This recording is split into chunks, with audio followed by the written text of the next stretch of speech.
बिस्मिल्लाहिर्रहमानिर्रहीम, अस्सलाम वालेकुम। ये जी जैसे जैसे कैशवर्थ जो है वो अपना मार्केटिंग प्लान भी बता रहे हैं और वो किस तरह एकोमोडेट करेंगे B4U के मुतासिदीन को, तो इसी तरह कंपनी में जो इंटरेस्ट है वो ज़्यादा होता जा रहा है और B4U के जो इन्वेस्टर्स हैं, जो लीडर्स हैं, वो चाहते हैं कि वो भी इस कंपनी को ज्वाइन करें और कोई बेनिफिट उनको मिल सके, क्योंकि यही कहा जा रहा है कि जी रमज़ान के बाद कोई अकोमोडेशन स्टार्ट होगी।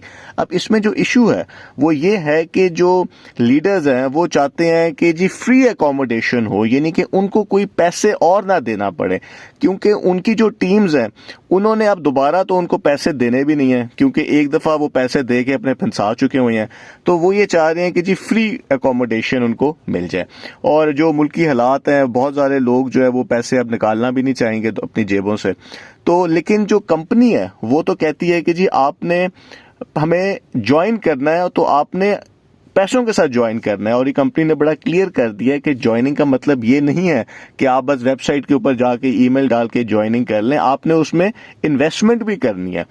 तो कुछ लीडर्स हैं जो कि अब स्टार्ट करना चाहते हैं नेटवर्किंग, लेकिन कुछ ऐसे लीडर्स भी हैं जो कि कंपनी कह रही है कि जी हमें ब्लैकमेल कर रहे हैं। और उसमें एक नाम सामने आ रहा है जी, मिस अस्मा, जिनको सारे जानते ही हैं, वो काफ़ी एक्टिव हैं और वो कमेटी का मेंबर भी रही हैं। उनका एक वॉइस मैसेज है जिसमें उन्होंने ये कहा है कि 25 अप्रैल तक का उन्होंने टाइम दिया है कि उस टाइम के अंदर उनकी जो टीम है और उनको कैशवर्थ में ज्वाइन कराया जाए और फ्री ज्वाइनिंग कराई जाए और उसके बाद उनको फ्री में अकोमोडेट किया जाए। यानी कि वो कह रहे हैं कि जी हम पैसे नहीं देना चाहते। तो कैशवर्थ की तो ये पॉलिसी है ही नहीं। इसी वजह से ही तो सिक्योरिनेक्स फ्लॉप हो गई थी, क्योंकि वो इन्वेस्टर से पैसे नहीं लेना चाह रहे थे या वो ओपनली नहीं कह रहे थे कि हम आपसे पैसे लेंगे। तो इसी वजह से जब पैसे देने का टाइम आया तो वो उसको बंद कर दिया गया था, क्योंकि कोई कंपनी जो है वो बगैर पैसों के कैसे अपनी जेब से पैसे दे सकती है। यहाँ पे तो कैशवर्थ लोगों से इन्वेस्टमेंट लेगी और उसके बाद उसका कुछ हिस्सा जो है वो डिस्ट्रीब्यूट किया जाएगा।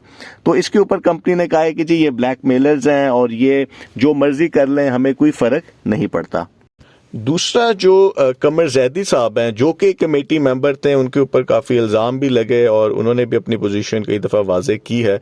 वो उनका एक बात उन्होंने कही है कि जी मैं SECP को एक्शन लिखने का कह रहा हूँ कि वो इस कंपनी के ख़िलाफ़ एक्शन ले। तो यहाँ पे हमें ये देखने वाली बात है कि SECP जो है वो उन कंपनीज के ख़िलाफ़ एक्शन ले सकती है जो कि कंपनीज पाकिस्तान के अंदर रजिस्टर होती हैं। यानी वो कंपनी का ओनर कोई रजिस्टर कराता है अपने आप को, उसका कोई हेड ऑफिस होता है, उसके कोई बोर्ड ऑफ डायरेक्टर्स होते हैं, वो कंपनीज एक्ट जो है उसको साइन करती है। अब जो कंपनीज आ रही हैं पाकिस्तान में, वो कंपनीज से ज़्यादा वो वेबसाइट्स हैं और वो यूट्यूबर्स हैं।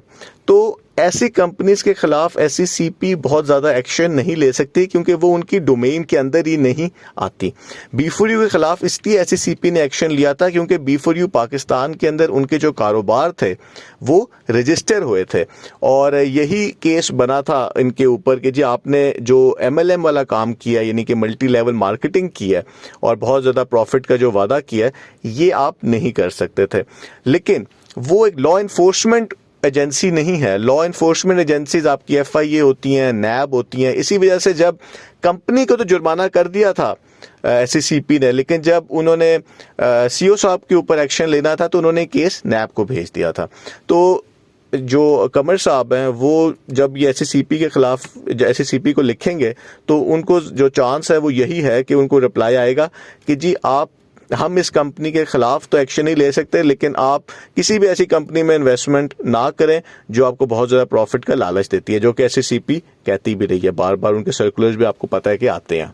अब एक और चीज़ जो सामने आ रही है वो ये है कि वो लीडर्स जो कि B4U के भी टॉप के लीडर्स थे, जो उससे पहले कंपनीज जहां पे लोगों के पैसे फंसे, इसमें GT है, रॉयल ग्रुप है, बहुत सारी कंपनीज हैं, वो लीडर्स अब जो CEO साहब के साथ खड़े होते थे, वो जब सारे ये मसाइल आए तो जरा अंडरग्राउंड हो गए थे, उनकी वीडियोज आना कम हो गई थी, वो भी अब सामने आ रहे हैं और कैशवर्थ को वो ज्वाइन कर रहे हैं।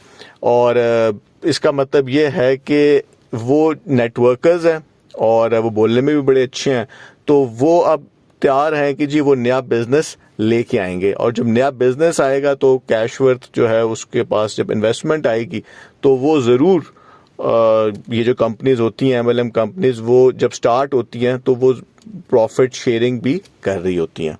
यहाँ पर जो एक सवाल पैदा होता है वो बड़ा ज़रूरी है कि जब ये जो लीडर्स हैं, जो टॉप लीडर्स हैं, जो कि कह रहे हैं कि जी हमें आप ज्वाइनिंग करवाएं या जो खुद ज्वाइन अब हो रहे हैं, वो जब दूसरी कंपनियों में भी रहे हैं और उनको पता है कि ये जो MLM मॉडल है इसमें प्रॉब्लम्स आनी है, और कंपनीज जो हैं, जिस कंपनी से किसी को पता भी नहीं है कि इस कंपनी का ओनर कौन है, तो वो उसको कैसे लोगों से इन्वेस्टमेंट लेके उनको आगे दे रहे हैं। उनको तो पता था, ये उन कंपनियों में रहे हैं जहां पे लोगों के पैसे डूबे हैं, और B4U के अंदर भी रहे हैं, तो उनको दोबारा कभी ऐसा कोई काम नहीं करना चाहिए था। लेकिन वो फिर भी लोगों से इन्वेस्टमेंट लेंगे और वो आगे कैशवर्थ को देंगे, जिससे कैशवर्थ को तो बहुत फ़ायदा हो जाएगा और उनको अपना कमीशन भी मिल जाएगा।